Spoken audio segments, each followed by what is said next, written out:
A rather threatening little leap you were giving there. I do some push-ups like Jack Palance and that. Oh, really? Yes. Did you see that bit on the... I did. I saw that. Yes, yeah. Disgusting. 72 years of age. Well, he's a very lucky man. Congratulations from us all. And Thank it's you. Great to see you here. And you are actually hot foot from Hollywood, aren't you? I got on the plane. I got into the airport about 2 o'clock this afternoon, I think. Thank but you. I feel fine. I feel really good. It's good to be back. Well, it's been quite a week, of course, because, I mean, first you get the Best Actor at the BAFTA Awards, and then, of course, you get your Oscar for the same, as playing this lovely performance as a cannibal. Have your feet touched the ground? Yes, now they have. I couldn't believe it the other night when I got the award. I didn't expect it, and I didn't expect the BAFTA one either. When Kathy Bates came on stage, I had the oddest experience because I'd had a dream about it some months before. Kathy Bates came on stage and she said, "Tony, it's you." And when she came on, I thought, oh, well, maybe I am going to get it. But I wasn't sure. I still wasn't sure. I still doubted it. And when I got it, everything went into slow motion. I ran up there on stage. It seemed to be in slow motion. And the oddest things came into my mind, that my father died 11 years before on that night and all that. Weird things started happening, and I didn't have time to thank the Orion people, and I wanted to thank Jodie Foster, and I didn't anyway. I was so stunned. I didn't know what I was saying. All I knew was I had to say my thing and get off, because Carl Malden had given instructions to any nominees who got the award to get on and get off in 45 seconds. So I kept thinking, I gotta get off, I gotta get off. It's a great... then I said to Kathy Bates, as we were going into the wings, I said, I'm going to wake up. I'm going to wake up. This is not happening. I couldn't believe it. I felt kind of really spaced out. When you had the dream, did you know she was going to present? Yeah, I did know that because I was there last year when she received the award, but it was an odd dream. And when she came on, I thought, my God, this is strange. And it's all very strange. I don't understand it. It doesn't matter you not thanking people, because everybody in the world was thanked that evening. I know. All of us, we were all named. It was lovely. Our director, Jonathan Demme, went on a long time, but... Yes. And everyone paid tribute to him, didn't they? Everyone who came on said what a splendid man he is. Great director, and he's a lovely man to work with. Very easy, very polite, and mad as a hat. I mean, he just talks and talks. He's very... what's the word? Yes, he's very ebullient. And, yes. You rang your mum in Wales, didn't you, before the ceremony, telling her to prepare for disappointment? Well, I rang her because I knew she was going off to somebody's house, some friends of ours, Eve and Jean Williams, and they were getting the champagne out. I said, now listen, don't build your hopes up, because I don't think I'm going to get it. Nick Nolte is the popular favourite, and so is Warren Beatty. So I said, you know, if I get it, fine, but don't worry about it. She said, well, we'll have a champagne anyway, so okay. So I got into the press room after getting the award, and I said, can I phone Wales? And I said, sure, you know, and they got my number, and Americans are so generous, great, generous people. No, they said, yeah. So they're all taking photographs of me phoning them. So Eve answered the phone. She said, hello. You know, I said, Eve, it's Tony. Oh, she said, oh, we're all crying. We're all getting drunk. They put my mother on, and I said, how is she? She said, oh, she's to have had a glass of champagne. I said, well, you'd better drink a bottle, because they had a great time. And she's become, yeah, she's become a big personality now. Is it true you wore lucky shoes? Well, I'll explain about that. Well, I got a pair of shoes, not these. Funny little shoes. I got a pair of shoes which I've worn for a few years, and these, when I ever go these black tie things, I hate wearing, really. And I put some... They are sort of lucky, and I had I think it's very weird, this. I thought if I put a little white mark on the shoe, and when the award comes up, I'll focus on that mark, and that means that if I don't get it, I can look calm and cool, but if I... It's very obvious. So I put some toothpaste on there and put some polish over it. And I thought, these are my magic shoes. And when Kathy Bates came on, I thought, I've got it. I know I've got it. And when she said Anthony Hopkins, I said, I've got the Oscar. These are my lucky shoes. I got the Oscar. I got the Oscar. Sean's got a lucky blouse. Wow, that's a wild story. That's like... You just see you looking down. What kind of toothpaste was it? Sorry? What kind of toothpaste? Colgate. Did you meet the losers afterwards? Well, I saw Nick Nolte, and I gave him the thumbs up when I was taking my award, and I saw him afterwards because I saw him in the big party afterwards, one of the parties. We were going on to another party. Everyone was just rejoicing.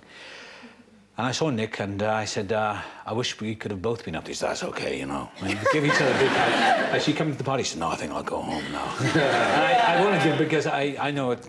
He'll get it next year. I hope I'm there to present one to him. He's a great actor, and I wish he'd, you know, I hope he gets it. So I'm sure he'll get another one. He'll get one. Now, Sean, you've been recipient of a rather unusual award recently, haven't you? Oh, no, stop! Oh, Sean, what's All right, The then. Raspberry Award. That's the worst performance of the year award. It's just ironic, isn't it? I mean, were you amused or hurt by this?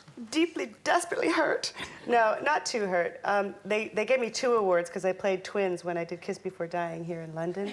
And they gave me 2 awards, Worst Actress and Worst Supporting Actress. I think they just really do it. They gave Kevin an award, too, and Bruce Willis. I think they just do it to be, like, to catch attention. I mean, that's their, you know, it's the Hollywood way, you know. Patricia, Tony won, you won a Tony on Broadway, and Tony Yes. won an Oscar. Yes. Did you find it... Raspberry, Yes, well...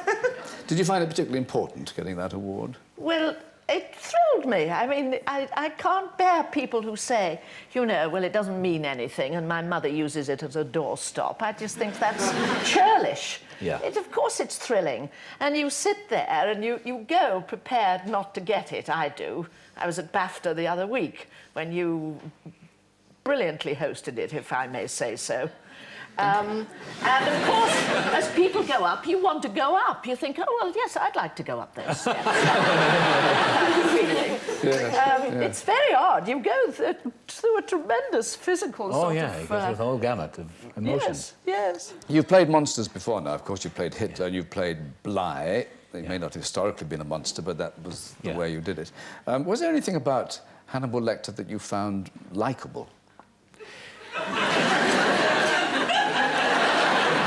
Yeah, I think it's this may sound really kooky, but I think it's his potential for love and compassion that's really trapped inside. I'm serious. That's all.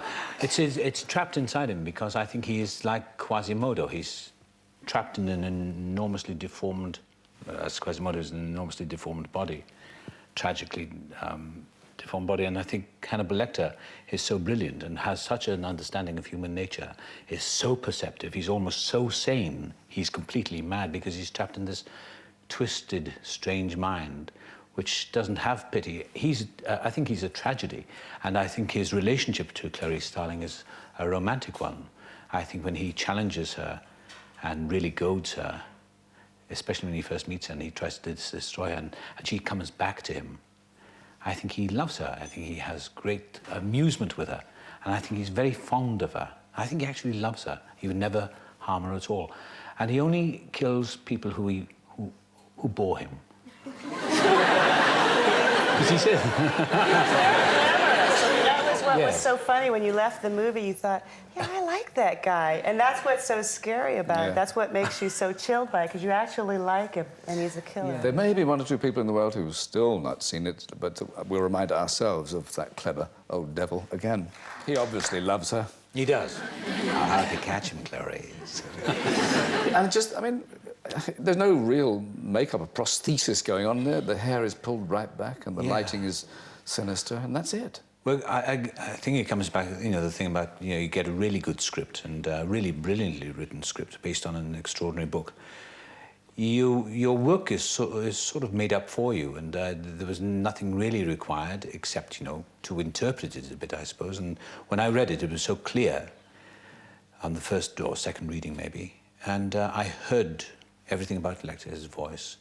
And I saw him as this enormous brain trapped in this tremendous intelligence trapped inside this twisted insanity. And I saw the hair, sleep come back, and all that stuff. And I liked him, yes. I based him on a kind of cat, that he's a cat constantly prowling, never blinks, watching, you know. Yes. And still, always very still. Very still. Yes, that's the... I don't think Hyacinth would have approved. No, I don't think she would have approved. Were you very affected by that little scene? But yes, I'm afraid that I have not seen your film. I've got to rest up and go with the right person. I've seen enough of the clips to terrify the life out of me. Your latest film, Howard's End, that comes out here in May, and that is something quite different from what we've been talking about, isn't it? E.M. Forster's Howard's End, directed by James Ivory, the remarkable Emma Thompson and Helena Bonham Carter. They're terrific in it. I'm all right. I came in, gave him a bit of support. No, it's a wonderful film. It's James Ivory did a great job, I think. It's a beautiful-looking film. And that was set in Britain before the First World War, That's which was right. a time of changing attitudes, wasn't it? Yes, before England was changed completely. It's a remarkable book. And I What think sort of character is he? He's a pedantic-looking chap by the sound. Yes, he's a man obsessed with business and success, and you know, and along comes Emma Thompson, and she becomes his second wife. She tries to change him, but she doesn't have much luck because he's very set in his ways, and he doesn't understand anything beyond his own world. Nothing has changed very much, I don't think. You know, you know, he's a man who's obsessed with power and.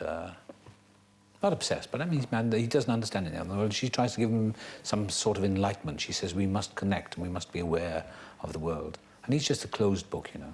He's not a bad man, that's just what he was. Mm. Have we lost you to Hollywood? No, I've come back and... No, I live here now, but I love going over there and working. I love working in America. I like working here. It's nice to be back, and I'm a very fortunate actor. And you're working with Michael... You're working with Michael Caine. Yes, Michael so Caine. we're all happy. Well, once again, congratulations and many thanks for your company so soon after you got off the plane.